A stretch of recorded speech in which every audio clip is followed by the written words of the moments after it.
back, we hope, tomorrow. The hater virus is tough to shake. It is. It's tough, man.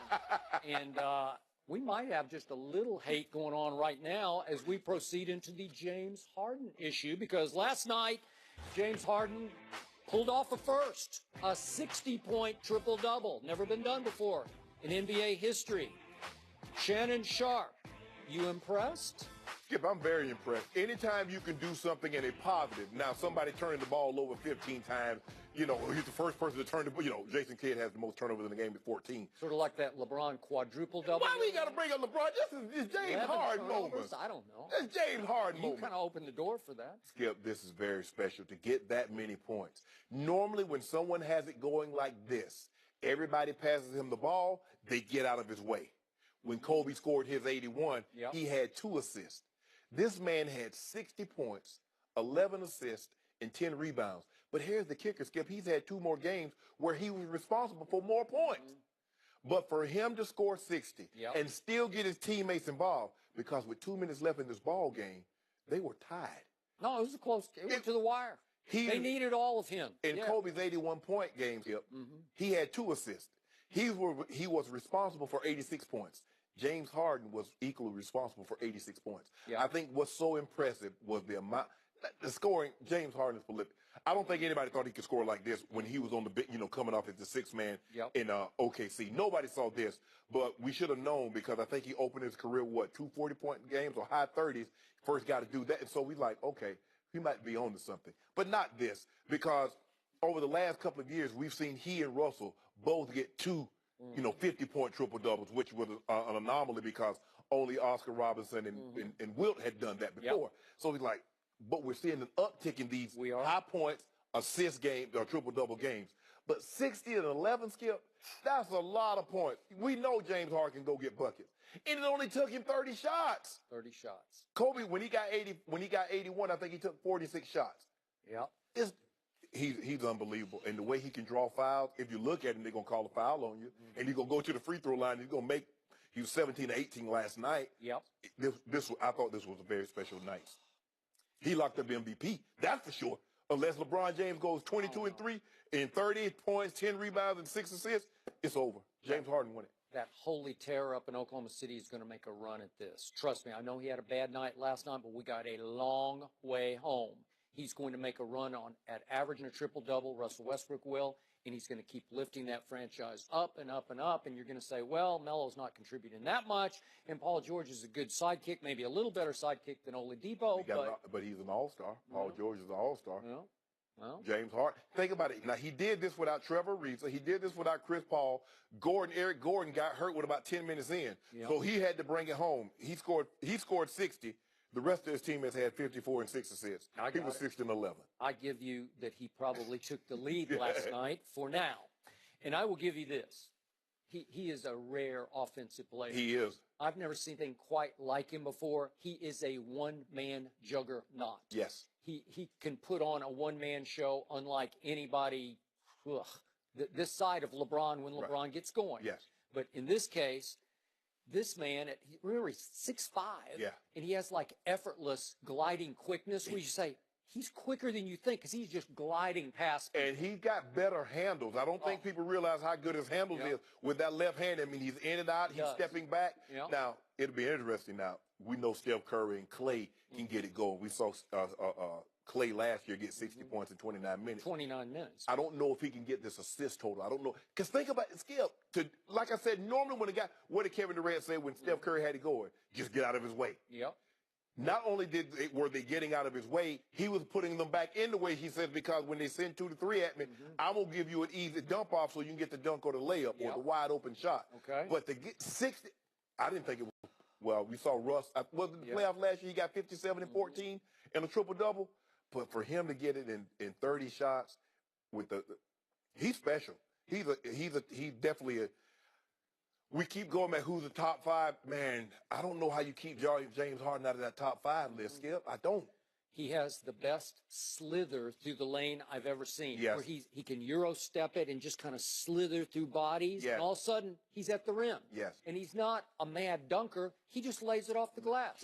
And it's hard to stop him from laying it off the glass. And if he gets the 3 going, which is not always, But if he gets it it's going, over. you are dead. Yeah, man. you're dead. You got no shot None. because do I stay or go? Do I stay or go? And he just got you on roller skates. Because most times he's going to get past you with that dribble. Now, if he's hitting that three and you got to push up on him to make sure he doesn't just rise up and shoot that ball, you got no chance in stopping him. And he might have behind, I think Kyrie has the best handle. Steph Curry got better handles than people give him credit for. I agree with that. But James Harden is up there. He's in the conversation. Yeah. Now, for some perspective, let's step back from last night. It was a January 30th game in Houston against the Orlando Magic.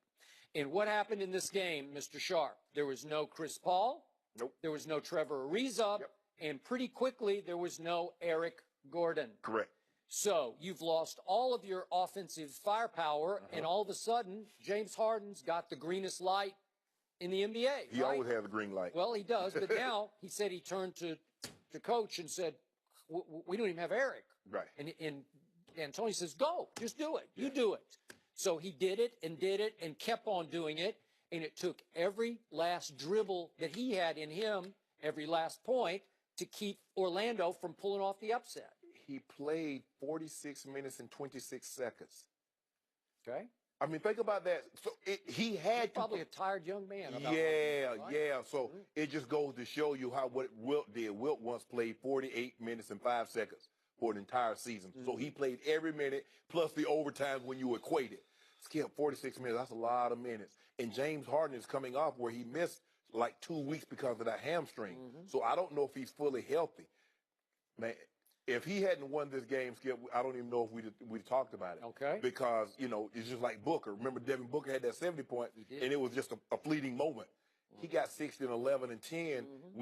You got to talk about this because we've never seen it before in the 75, 76-year history of the NBA. Okay. Now I'm going to talk about another game because this is my issue going forward with James Harden.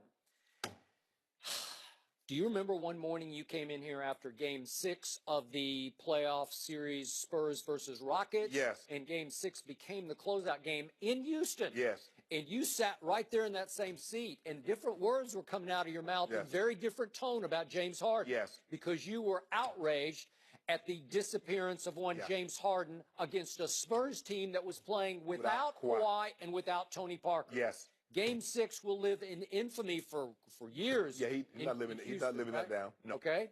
So, just for the record, he scored in that closeout game, and they lost that game 114 to 75. Yes. 114 at home to a depleted Spurs team. James Harden in that game scored 10 points. He scored 60 last night on January 30th against Orlando. He scored 10 points that night. He got 3 rebounds and 7 assists. And he had 6 turnovers, and he was a minus 28, plus minus, in the game. And he was 2 for 11 from the floor and 2 for 9 from 3. That is an all-time disappearing act by your superstar. I think he was hurt, Skip. I mean, he had been dealing with either a foot or an ankle or a knee or something, but he had been banged up. He hadn't looked hurt in the previous game. But in that situation, you lose. You can't lose by 44. You can't lose with the runner-up of the MVP scoring 10 points. That can't happen. Yep. Sometimes the teams, they took their foot off the gas. Okay, no Kawhi. Oh, y'all can't beat us without Kawhi. And no Tony Parker either, so you're down 2 starters. Oh, we finna blow y'all out. We're going to go back to San Antonio. That's what I said. If you respect everyone, you underestimate no one, you shouldn't have a problem. But you start looking about who's not in the lineup as opposed to worrying about who is in the lineup on your team and you taking care of business, and that's what happened. But how many times has James Harden disappointed you in the postseason? Well, it's been a bunch of times. Yeah, he ain't disappointed me because, when he was the Thunder, I had Miami. Okay, but he's been with Houston for a good while now. And he's been one big disappointment after another. He's had big games and big games. that Warriors series when they had him. And he had an opportunity to win the ball game, and he turned it over. He bounced the ball up his foot. I can show you a couple of games where you say, who was that? Yeah. Who was that guy? So I don't really care that much about January 30 at home against Orlando. I care about April and May and June. I got to see more from him and his new running mate, from CP3. I got to see more. Well, you do it when it matters. He definitely needs to have moments like this. Maybe not 60-point triple-doubles, but he definitely needs to have defining moment games in the playoffs. Is he that guy? Is he made of that stuff? I believe he is. I believe he he have is. steel in that backbone? We might find out because, you know, he and Chris Paul, now they've come up a little short once it gets to the playoff time. And you know, at least Chris Paul has never been to the Western Conference Finals. At least James Harden has gotten there. Now, they should have, you know, maybe closed that game out. I believe.